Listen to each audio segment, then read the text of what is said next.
In English, necklace. Necklace. In Unya, Filipino, unsa man na siya? queen. Queen.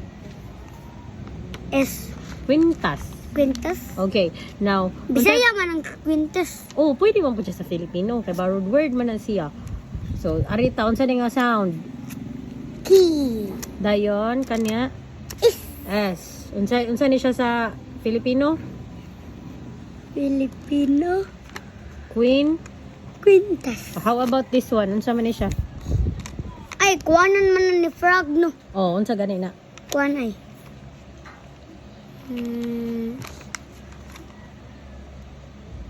In Filipino, that is batis. Batis. Unsa ni? Batis. Batis. Yan ihap-hap sa brag. Hap-hap sa frog. Umbot ng yudani ron. Dayon, Kani unsa ni nga yan let? ihap.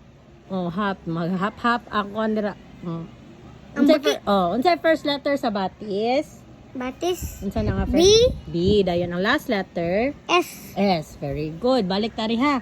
Sige, unsa gani ni siya in Filipino? Ulap. Dili kani. Kini? In English unsa ni? Ula. Dili kani ba kani? Moon. Moon na siya sa English. Dahil sa Filipino, Ulap. nala kani uy. Dara man ulap oh. Unsa ni sa English sa Filipino? Dili lagi na ulap-lap. Ang moon sa Filipino kay buwan. Buwan. Buwan. First letter? Huh? Unsa first letter? B. B. N. N. Buwan. Kani in Filipino? Kulap. Kulap. Bulap. Ulap. Ha? Ulap. Ulap. Unsa first letter? O. U og M. N. ulap. Ulap. Unsay P. P. Kani unsa ni siya sa Filipino? Filipino.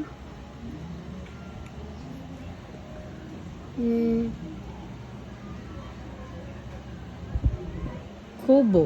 Kubo. Kubo. Kubo. Unsay first letter? Kubo. Ay, ki. Nya last.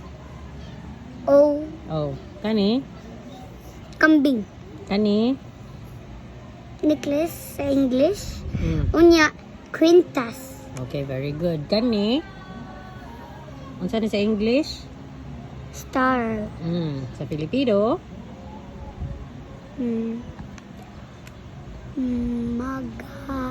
Napatay na.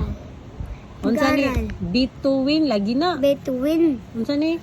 Between. Bituin. Between. Bituin. Between. Unsa first letter sa bituin? M. Ay. Bituin.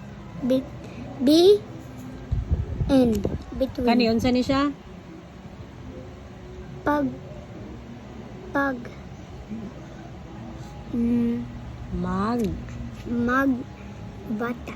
Magbata karon. Unsay family? Unsa man ang family sa Filipino? Mag. Mag-anak. Magpaanak. Mag-anak. Mag-anak. Tarong wagid ko atiyo ha.